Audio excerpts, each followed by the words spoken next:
Hey everyone. So next question is association of animals when both partners are benefited. वो association जिसमें दोनों animals benefited हों उसको क्या बोलते हैं?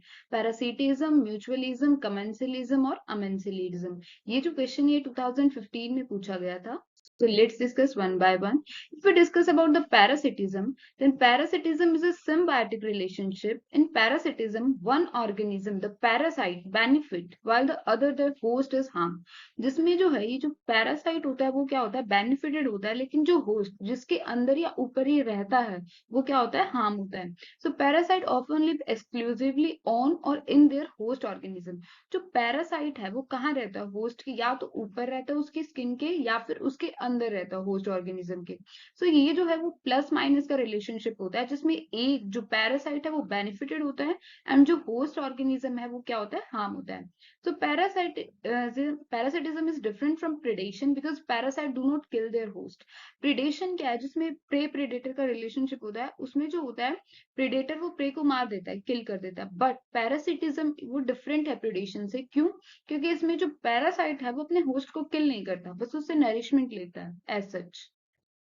So if we discuss about the mutualism, then interspecific interaction that both species benefits. ये कौन सी इंटरेक्शन होती है जिसमें दोनों स्पीसीज बेनिफिट होते हैं इसका म्यूचुअलिज्म का एक बेस्ट एग्जांपल है एल्गी एंड फंजाई इसमें क्या होता है जैसे कि जिनको बोलते हैं लाइकेंस तो लाइकेंस में क्या होता है एल्गी उसको क्या प्रोवाइड करती है फूड प्रोवाइड करती है और फंजाई उसको शेल्टर प्रोवाइड करता है सो ये एक टाइप का सिम्बायोटिक एसोसिएशन है जिसको म्यूचुअलिज्म भी बोलते हैं So the exchange of food or provide shelter or protection but may still be live on an independent life.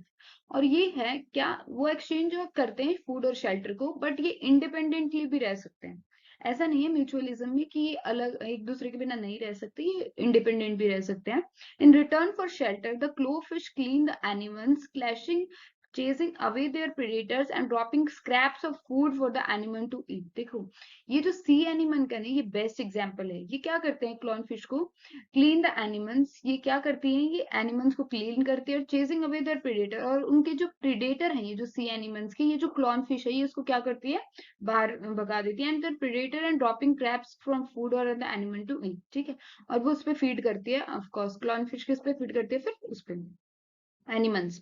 If we discuss about the commensalism, then it is a symbiotic relationship in which one partner benefits and the other partner is unaffected is commensalism. Commensalism कौन सी process होती है जिसमें एक partner को तो benefit होता है बट अदर पार्टनर अनअफेक्टेड होता है उसको कोई फर्क नहीं पड़ता ना वो हार्म होता ना वो बेनिफिटेड होता For example, the lemon shark doesn't appear to benefit or suffer from its relationship with the remora. मान लो ये क्या है एक लेमन शार्क है ये क्या करती है इसके ये जो नीचे है इसके बेस पे देखो छोटी छोटी फिशेस हैं वो क्या कर रही है इससे नरिशमेंट भी ले लेती हैं जो भी ये फूड खाती है उससे नरिशमेंट ले लेती है बट इसको कोई हार्म नहीं होता रिमोरा फिश को so the remora uses a modified sucker like dorsal fin to hold fast to this shark body ये जो रिमोरा है ये क्या करती है अपने आप को मॉडिफाई करती है और एज अ सकर जो इसका डॉर्सल फिन होता है ना पीछे वाला डॉर्सल फिन वहां पे एज अ सकर यूज करती है और hold fast to the shark body और उसके अपने आप को चिपकाने का होल्ड करने का काम करती है उसके डॉर्सल फिन पे it receive protection and bits of food from the shark and gains a source of transportation ठीक है ये क्या करती है प्रोटेक्शन भी करती है प्रोटेक्शन भी ले लेती है शार्क से और क्या ले लेती है जितना भी सोर्स ऑफ ट्रांसपोर्टेशन है वो भी ले लेती है इससे so the remora is clearly benefiting well the shark seems unaffected जो रिमोरा फिशेस हैं जिसकी डॉर्सल फिन पे अटैच है वो क्या होती है टोटली बेनिफिटेड होती है बट जो शार्क है ये अनअफेक्टेड होती है इस रिलेशनशिप में So if we discuss about the amensalism, so a relationship in which one organism is harmed and the other neither benefited or nor harmed. Amensalism कौन सा relationship होता है जिसमें एक तो harmed होता है that is जीरो और माइनस का relationship होता है ये जिसमें एक harm होता है but जो दूसरा है ना वो benefited होता है ना वो harm होता है so the penicillin के दूसरे का तो जीरो रहेगा और एक जो harm होगा उसके लिए negative. So for example penicillin kill bread mold. Humans and cattle or sheep trample the grass. Black walnut trees secrete chemicals that kill other plants. Redwood have tannic acid in their leaves, needles that make the soil too acidic for other plants to grow.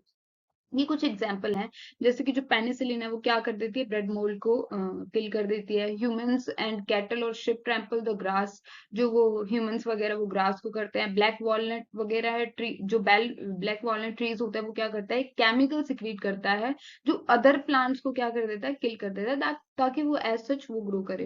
रेडवुड्स have tannic acid in their leaves, redwoods के पास क्या होता है, tannic acid होता है उनकी leaves में, needles में, that make the soil too acidic. वो क्या कर देता है, वो जो एसिड टैनिक एसिड प्रेजेंट होता है वो सॉइल को बहुत एसिडिक बना देता है, ताकि अदर प्लांट्स वहां पे ग्रो ना कर पाए। So these all are the example of amensalism.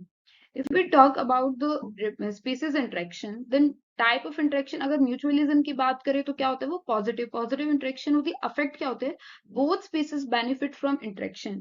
इसमें जो म्यूचुअलिज्म की बात करें तो इसमें दोनों स्पीसीज क्या होती हैं, बेनिफिटेड होती हैं। ऑब्लिगेट म्यूचुअलिज्म क्या होता है, जिसमें दोनों स्पीसीज बेनिफिटेड होती हैं। ऑब्लिगेटरी, बोथ पॉपुलेशन बेनिफिट, जिसमें दोनों ही पॉपुलेशन को क्या, या दोनों ही ऑर्गेनिज्म को बेनिफिट हो, उसको क्या बोलते हैं, ऑब्लिगेट म्यूचुअलिज्म।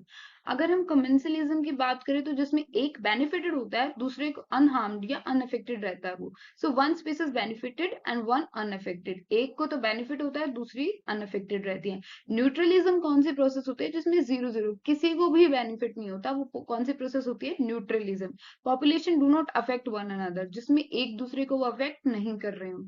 अमेंसिलिज्म क्या होता है, जिसमें एक को तो कोई फर्क नहीं पड़ रहा, वन इज अनहार्म, एंड दूसरी क्या हो रही है, दूसरे को हार्म हो रहा है। So one species is disadvantage and one species unaffected, these are the Amensilism's process. So if we discuss about the question that association of animals when both partners are benefit, ऐसे कौन सी process थी जिसमें दोनों ही animals या organism benefit हो रहे हैं, कौन सी प्रोसेस है वो, mutualism, that is also known as symbiotic association. This is the best example of lichens. Okay, so your B option is correct, mutualism. Thank you.